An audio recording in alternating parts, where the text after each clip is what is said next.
Hello, this is Rick Powers for Introductory Statistics, Western Technical College, talking about using Microsoft Excel to find information about discrete probability distributions. And I'm going to share my screen here so that you can see what I'm working with. So let's take an example of a problem. This one is taken from homework set number 6. And we're going to work on problem number 5 here, which says, what is the mean of this discrete random variable? And hopefully you've gone through the other video talking about what is discrete probability, so that you understand that there are these 4 numbers that can happen, 0, 1, 2, and 3. And then we're asking the question, what is the average based on the fact of knowing how likely each number is to come up? So the number 0 comes up 30% of the time, 1 comes up 20%, and so on. It's like having a spinner with the numbers 0, 1, 2, and 3, and then the different areas for the spinner as you spin it around. These are how likely the things are to happen.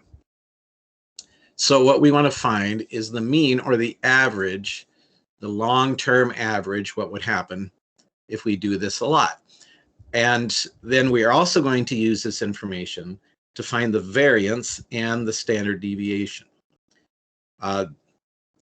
Hopefully these words are not too scary for you. You hopefully know the standard deviation based on what we did before. The variance is just the square of the standard deviation. All right, so what we want to do then is to use Microsoft Excel in order to not have to do quite so much calculation for this situation. So I'm going to open up Microsoft Excel, and again, this is something that everyone has access to just based on having Microsoft Outlook.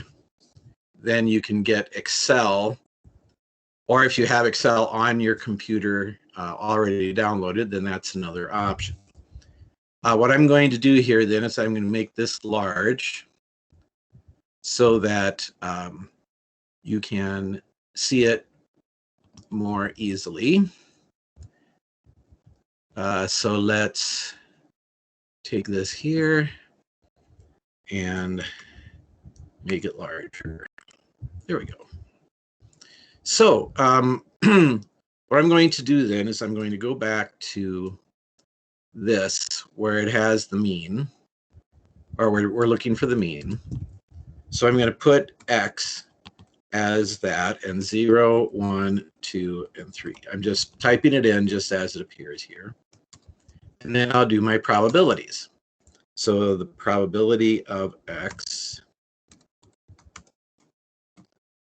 and it doesn't matter if it's a large P or a small p, it means the same thing.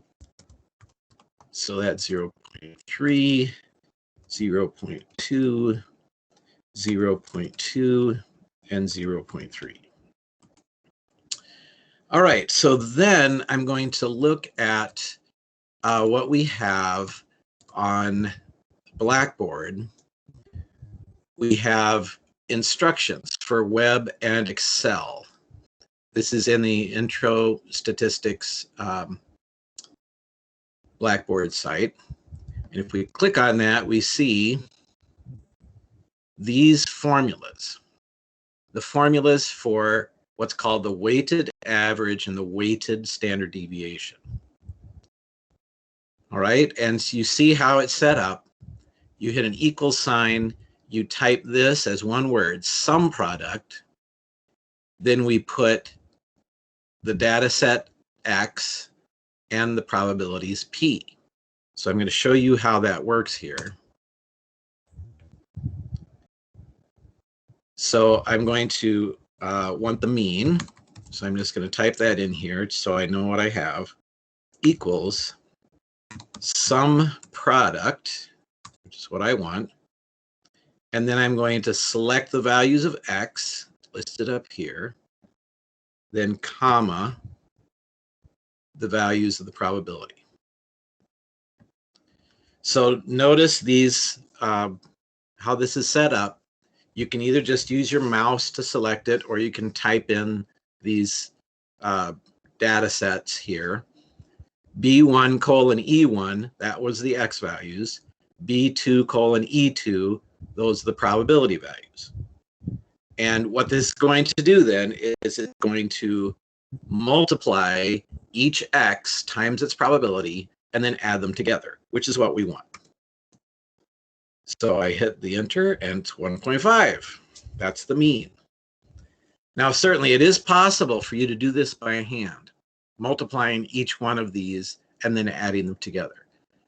But for me, when I see that there's a way I can just enter the numbers in and enter a formula and not have to do all that multiplying and adding, I'm in favor of that, okay? That I think is a good.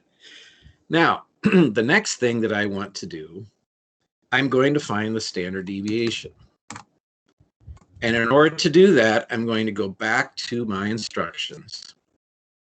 And I'm going to actually just copy this. I'm going to copy this so I can have the exact thing that I want, at least the formula that I want. So I copy, Control C, then I go back here and I hit Control V. Well, I have this, but it's not exactly what I want. I'm going to put in for x, where it says x, I'm going to do the same thing. I'm going to select these things right here. So x, as you see here, is that range, B1 colon E1. And then this capital M is the mean. So that's 1.5. And then for P, once again, I'm going to select that data. That's B2 to E2. Okay, so once again, I just took the formula, copied it into Excel. And then where I had the letter X, I'm going to replace that with the entire set of X values, B1 to E1. And then the capital M was replaced with the mean, 1.5. And then where I saw the letter P, that's the probabilities, I select or enter those values right there. And then if I hit enter, that's my standard deviation. Saves a lot of work, a lot of time, a lot of effort, and it's also more accurate. If you can get it to work, then you don't have to worry about hitting the wrong button on your calculator. Now, what is the variance? We want to know what the variance is. The variance is just that number squared. So I'm going to hit an equal sign, click on that number, and then take it to the second power, which is the caret symbol 2. And there's my variance, 1.45. All right, so this is the process then of using a discrete probability distribution, trying to find the mean, and also the standard deviation and the variance, using Excel to save you time, save you work, and help you to get the correct answer. All right, so let me know if you have any questions about that.